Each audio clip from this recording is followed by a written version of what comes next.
High দর্শকো, this is মিরুয়ামা and welcome back from কাইমা রোমান্স পেজ। আজকে সিলভার কাপ মাছ রান্না করা দেখবো, যে মাছগুলো আনা হয়েছে বিলের বাড়ি ঘের থেকে। সো প্রথমে একটা বোলের মধ্যে নিয়ে নিব সিলভার কাপ মাছ, আর তার মধ্যে দিয়ে দিব স্বাদ মতো লবণ, দিয়ে দিব হলুদের গুঁড়া, তারপর এটাকে ভালো করে মিক্স করে নিতে হবে। ভালো করে মিক্স করা হয়ে গেলে মাছগুলো ফ্রাই করে নিতে হবে। এর জন্য প্যানের মধ্যে তেল দিয়ে দিলাম, তারপর এক এক করে মাছগুলো ফ্রাই করে নিব। যারা যারা আমাদের ইনস্টাগ্রামে দেখছো তাড়াতাড়ি ফলো দাও ফর মোর ভিডিওস। মাছগুলো ফ্রাই করা হয়ে গেছে। এখন আরেকটা প্যানের মধ্যে আমরা দিয়ে দিব তেল, দেন এর মধ্যে দিয়ে দিব পেঁয়াজ কুচি, তারপর একটু নেড়ে নিব।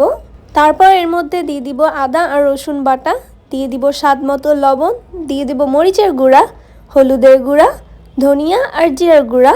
তারপর এর মধ্যে দিয়ে দিব পানি, আর পানি দেওয়ার পরে এটাকে হালকা একটু কষিয়ে নিতে হবে। হালকা একটু কষানো হয়ে গেলে এর মধ্যে দিয়ে দিব কুচি করে রাখা টমেটো দিয়ে এটাকে একটু নেড়ে নিব। দেন কিছুক্ষণের জন্য এটা ঢাকা দিয়ে রাখবো যেন ভালো করে কষানো হয়ে যায়।